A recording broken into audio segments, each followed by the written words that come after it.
Bien-aimé, bonjour ou bonsoir, en fonction de l'heure à laquelle vous regardez la vidéo. Je suis content de vous retrouver. J'avais des problèmes de péché, c'est pour ça j'avais repris la cigarette, etc. Donc j'ai pas fait de vidéo pendant un bout de temps. Maintenant je suis en train d'arrêter. Donc par la grâce de Dieu, avec le Saint-Esprit, je peux faire ce message pour nous édifier. Et je ne l'ai pas préparé, mais je crois que Dieu va nous conduire.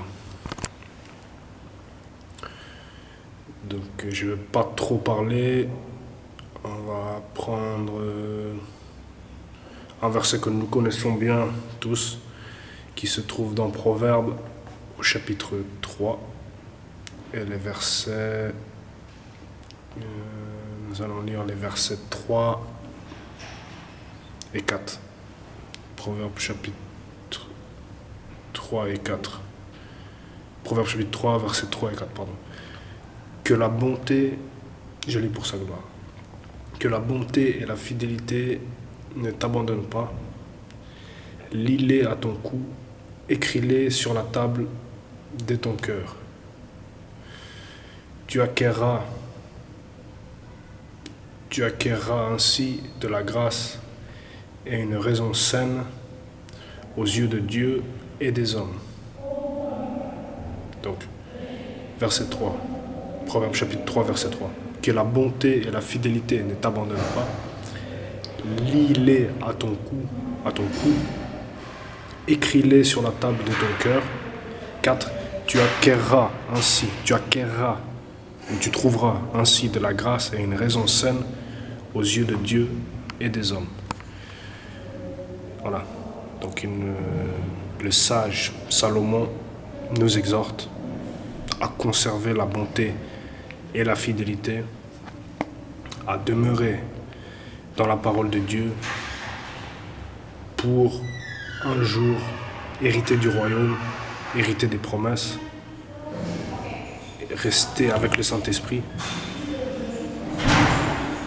Si nous péchons, on confesse le péché, on se repent et on repart dans le droit chemin.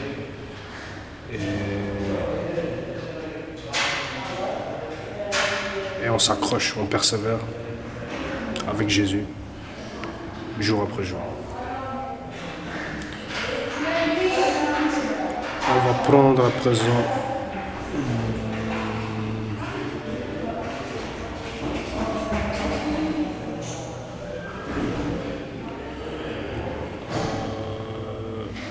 je n'ai pas préparé, donc j'essaie de voir comment l'Esprit veut nous conduire.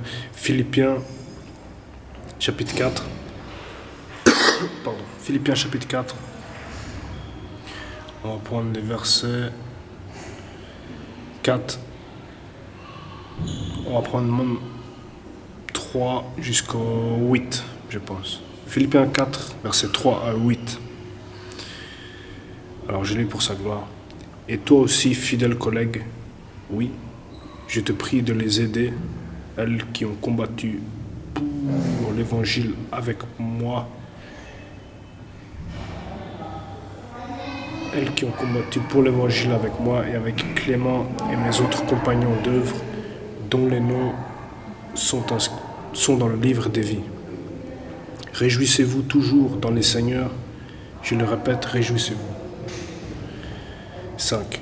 Que votre douceur soit connue de tous les hommes, le Seigneur est proche. Ne vous inquiétez de rien, mais en toute chose, faites connaître vos besoins à Dieu par des prières et des supplications avec des actions de grâce. Et la paix de Dieu qui surpasse toute intelligence, gardera vos cœurs et vos pensées en Jésus-Christ. Au reste, frères, que tout ce qui est vrai, tout ce qui est honorable, tout ce qui est juste, tout ce qui est pur, tout ce qui est aimable, tout ce qui mérite l'approbation, ce qui est vertueux et digne de louange, soit l'objet de vos pensées.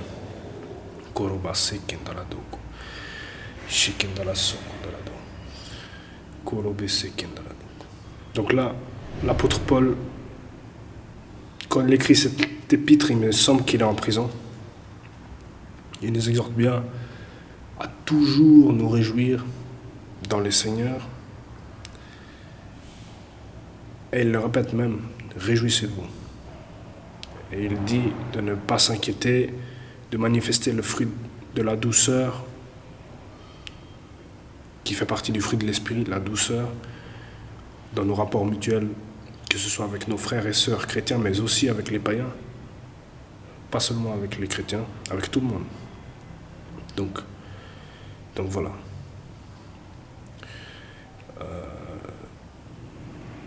C'était ce petit message que je voulais partager avec vous. J'espère que ça nous a été utile et peut-être nous allons prendre encore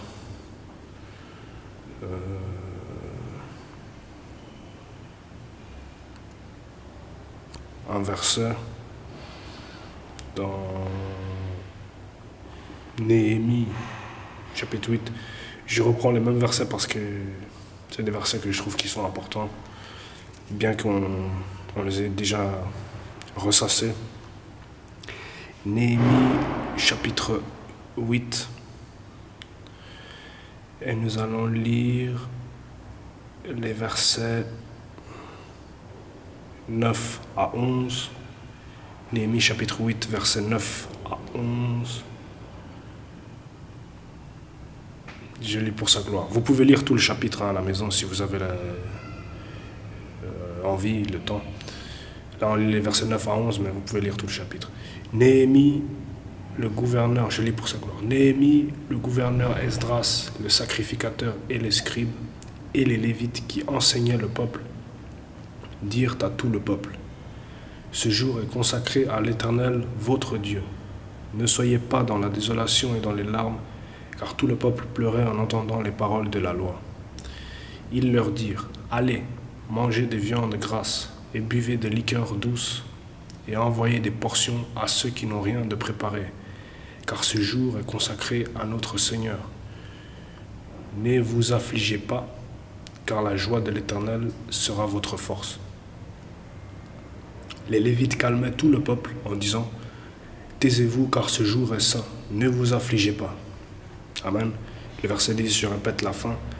Car la joie de l'Éternel sera votre force. C'est la joie de l'Éternel qui est la force du chrétien authentique. Je regarde juste combien il reste de temps. Il reste 2-3 minutes. Bon.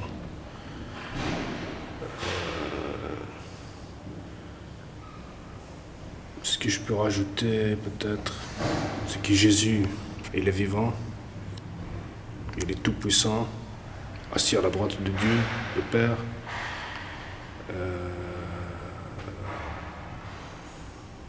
Je l'ai ressenti près de moi à plusieurs reprises. Soit c'était lui, soit c'était un ange de Dieu. En 2015 notamment. Mais aussi, il n'y a pas très longtemps, peut-être 2 ans de cela, je l'ai vu. Je ne sais pas si c'était lui ou un ange. J'ai vu un être spirituel, paradisiaque, d'en haut. C'était pas un démon, c'était un ange ou Jésus, je ne sais pas. Il était très grand et très puissant. Il m'a gardé jusqu'à présent et j'espère qu'il me gardera encore jusqu'à la fin pour pouvoir hériter du royaume. Et donc voilà, il m'a protégé de beaucoup de dangers, beaucoup de difficultés, et il me protège encore, et je le remercie. L'autre jour encore, il m'a protégé.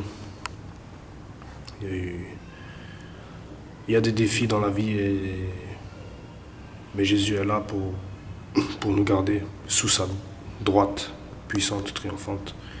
Il faut l'invoquer, il faut prier, il faut lire la Bible, il faut obéir. Et voilà. Que Dieu nous bénisse encore richement, qu'il nous conduise dans la porte étroite